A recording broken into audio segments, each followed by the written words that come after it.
Hey guys, welcome everybody to day 37 of the trading marathon here on this channel. My name is Daniel, and today we're getting some practice in for the liquidity sweep, which is one concept out of the smart money concepts of chart analysis.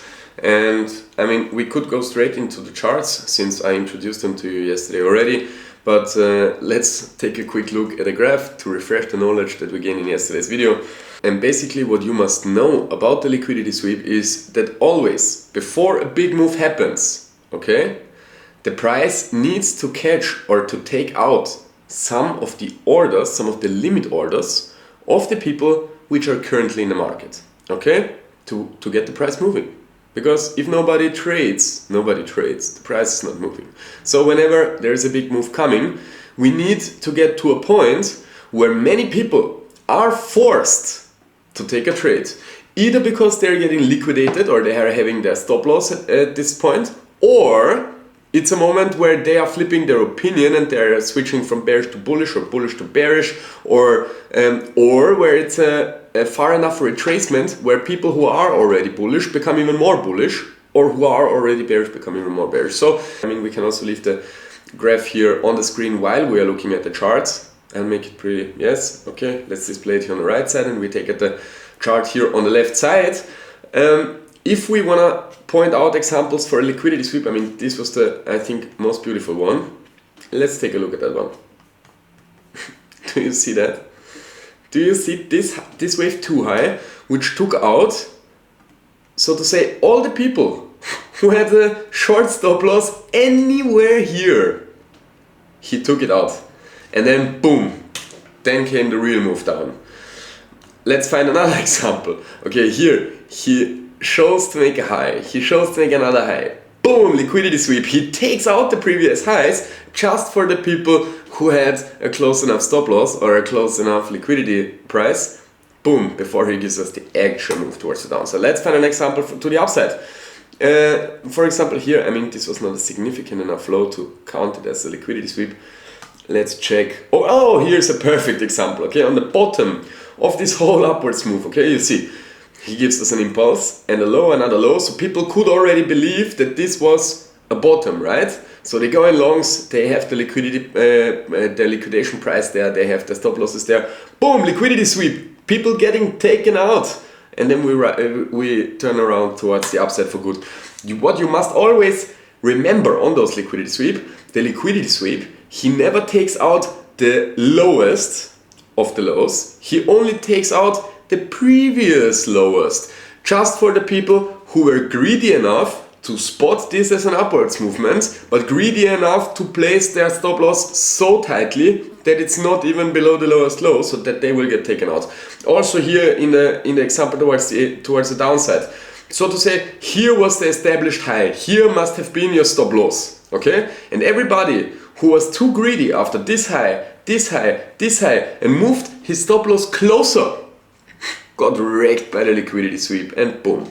And then again, you know, people who placed their stop loss here because they were just too greedy to leave it up here, liquidity sweep, bam, and taken out again. So you really understand the concept that whenever a big move or any move in any direction is happening, there must first be liquidity sweep in the other direction, okay, just to take out previous highs and lows. And if we, for example, look at the price action that we are having right here on the chart, I personally opened a Bitcoin short position with a stop loss over this high and below that high, fitting my Elliott wave analysis and the smart money concepts. Why is that the case? I want to explain it to you. First of all, we are tracking a wave 5 towards the downside here, right? So we had 2 1 2 setups, 1 3 4, so that this must be a 5, then another 4, then another 5. And within this 5, it must be a 5-wave move, an impulse, right? And so far, this is not an impulse at all. So the only way to see that situation or to view that situation is that this has only been a 1, 2, 3, 4 of an ending Dow journal, and there will be a 5 still coming. This 4 is not allowed to go above that with 2, because that would be a break of the rules. They are allowed to have an overlap. Since it's an ending Dow journal, they can overlap, but they're not supposed to break each other for good. So we are getting a very good risk reward here, and if we are checking the previous highs, you see, boom, there was a liquidity sweep towards the downside, liquidity sweep towards the upside, took out previous highs, all of the people there who had the stop loss, and I believe now is the wave 5 towards the downside unfolding after the liquidity sweep happened. And this is the important concept that I want to introduce you. Also here you see there were lows, but in this case it took out even the lowest low. Why? Because it was tricky, because it was an undershooting B wave. I warned you already in the elite wave tutorial that B waves, they are tricky because they can even take out the lowest low.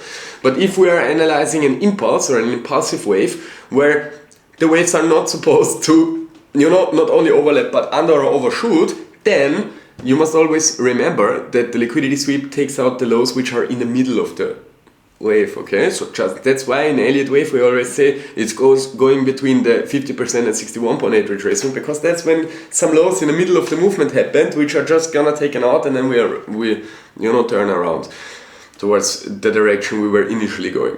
Okay, I hope I really made this concept clear to you. Don't worry, we will get some more practice in that. So tomorrow we are going to have a practice video about the breakout structure, the day after that about the order block, and then there will be 2-3 advanced videos to really show you the combined knowledge and the combined way of using all of that to really give you some, like solid ground on when you are on this journey by yourself after the trading marathon is done. Well, actually after the trading marathon is done on day 42, there will also be daily chart analysis videos from my side here on this channel, but all the theoretical knowledge or all the risk management knowledge, trading psychology knowledge, all the knowledge that where you must at some point decide, important decisions for yourself, you should gain here in this video course. So we will have, after this video is done, well guys, we have 5 more days to get that done. I hope you're tuned.